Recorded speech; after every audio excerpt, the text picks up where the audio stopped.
దసరా వచ్చేసింది. ఈ నవరాత్రులు దేశం అంతా అమ్మవారి నామస్మరణతో మారుమోగిపోతుంది. ప్రతి ఇల్లు ఓ దేవాలయంగా మారిపోతుంది. ఈ సృష్టికి మూలమైన ఆ జగజ్జనని ఆరాధించేందుకు దసరా అంత గొప్ప సందర్భం మరొకటి లేదు. అందుకే ఈ నవరాత్రులలోనూ అమ్మవారిని 9 రూపాలలో కొలుచుకుంటూ తనివితీరా ఆమెని తలుచుకుంటాము. అమ్మవారి ప్రతి ఒక్క రూపానికి ఓ ప్రత్యేకత ఉంటుంది. ఆ రూపంలో అమ్మవారిని పూజిస్తే ఒక ప్రత్యేక ఫలితం వస్తుంది. నవరాత్రులు అన్నా, అమ్మవారి పూజలన్నా ప్రధానంగా చేసేది లలిత సహస్రనామ పారాయణం. కుమార్చన చేసిన సహస్రనామాలతోనే చేస్తూ ఉంటారు. జగదంబ లలితాదేవిగా ఆవిర్భవించిన ఇతివృత్తం బ్రహ్మాండ పురాణం లలితోపాఖ్యానంలో వివరించబడింది. సతీదేవి వియోగంతో హిమాలయాల్లో తపస్సు చేసుకుంటూ ఉంటాడు శివుడు. యోగాగ్నిలో శరీరం విడిచిన సతీదేవి భర్త మీద ఉండే ప్రేమతో హిమవంతునికి, మేనకాదేవికి కుమార్తెగా జన్మించింది. జగన్మాతని కుమార్తెగా పొందాలన్న మేనకా దేవి కోరిక కూడా తీరింది. యుక్తవయస్సు వచ్చాక శివుని వివాహమాదాలని నిశ్చయించుకొన్నది. నారదుడి ఉపదేశంతో హిమవంతుడు పార్వతిని శివునికి సేవలు చేయడానికి నియోగిస్తాడు. అదే సమయంలో దేవతలు తారకాసుర సంహారానికి తమకు తగిన సేనానాయకుడు రుద్రుని కుమారుడే కావాలి కనుక తపోనిష్టలో ఉన్న శివుని బహిర్ముఖుని చేయటానికి మన్మథుని సహాయం కోరారు. అతడు తన పరివారాన్ని వెంటపెట్టుకుని హిమాలయాలకు చేరాడు. పార్వతి శివుని పాదాల వద్ద పూలను సమర్పించటానికి వంగిన సమయంలో అదే తగిన సమయమని తలచి మన్మథుడు తన పూల బాణం వేశాడు. శివుని మనస్సు ఒక్కసారి చంద్రోదయ సమయంలో ఉప్పొంగిన సముద్రంగాలా కల్లోలమవటంతో కారణమేమిటా అని కన్ను తెరిచాడు. ఎదురుగా మన్మథుడు కనపడ్డాడు. శివుని చూపు పడిన మరుక్షణం మన్మథుడు సాకార భస్మమయ్యాడు. పార్వతీదేవి సపర్యలతో శివుడి అనుగ్రహం పొందటం కష్టమని నిశ్చయించుకుని తాను తపోదీక్ష వహించి శివుని చేపట్టింది. మన్మథుని శరీరం కాలిపోయిన బూడిదరాశిని చూసి గణేశుడనే విశ్వకర్మ శిష్యుడు మంచి మూల పదార్థం దొరికిందని ముచ్చటపడి దానితో ఒక ఆకారాన్ని తయారుచేశాడు. బ్రహ్మ దానికి ప్రాణం పోశాడు. కాలిపోయిన నిర్జీవ పదార్థం నుండి తయారీ చేయబడిన రూపం కనుక వాడిలో చైతన్యం లేదు. వాడి లక్షణాన్ని బట్టి వాడిని భండ అని పిలిచారు. భండ అంటే తెలుగులో మనం అనుకునే బండ అనే అర్థం. ముద్దు స్వరూపం, సున్నితత్వం మొదలైన గుణాలుండవు. వాడి పెద్ద ఆకారాన్ని, గుణాలని చూసి రాక్షసులు వాడిని తమ రాజుగా చేసుకున్నారు. వాడి రాజధాని శూన్యక నగరం. వాడి సోదరులు విసుక్రుడు, విషంగుడు.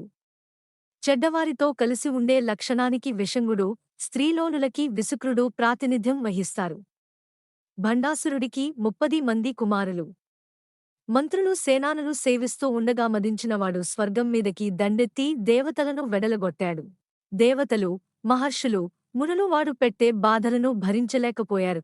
అప్పుడు వారందరూ కలిసి చిద్యాగం చేయగా చిదగ్ని కుండలో నుండి దేవకార్యం తీర్చటానికి సంసిద్ధమై ఉదయిస్తున్న కోటి సూర్యుల కాంతితో వెలిగిపోతూ దేవి ఆవిర్భవించింది.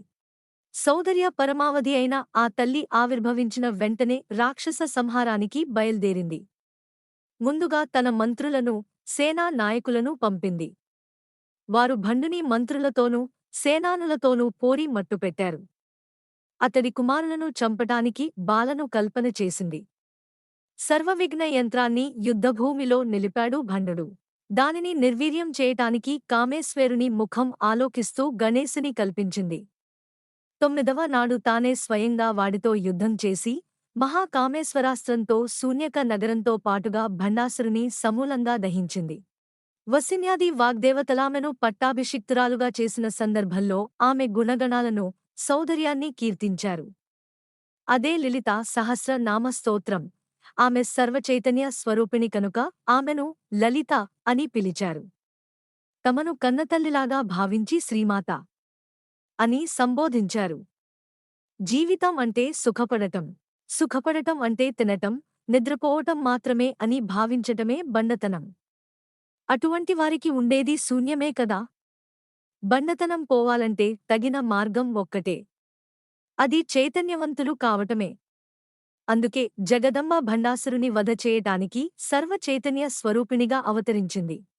శరన్నవరాత్రులలో అమ్మ అవతారాలలో లలితాదేవి అవతారం ఎంతో ప్రాధాన్యాన్ని కలిగి ఉంటుంది. నిజానికి శక్తి అన్నా చైతన్యమన్నా ఒకటిగానే భావిస్తారు. చైతన్యం లేనిదే శక్తి వ్యక్తమయ్యే అవకాశం లేదు కదా.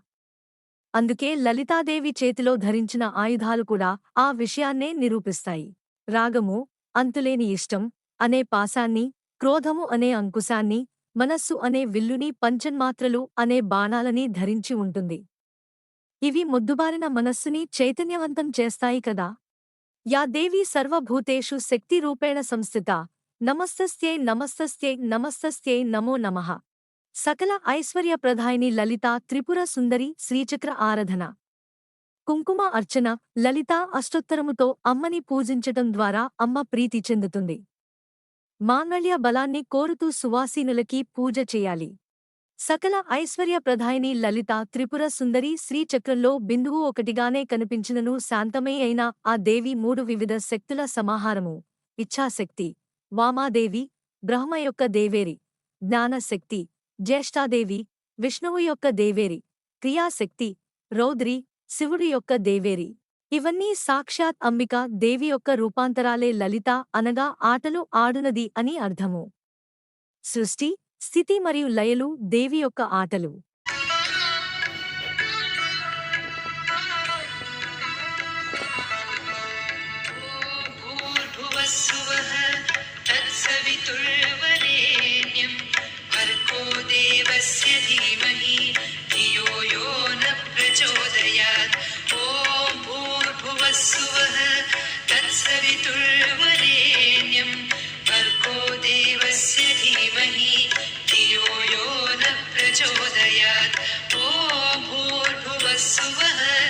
तत्सवितुर्वरेण्यं भर्गो देवस्य धीमहि धियो यो न प्रचोदयात्।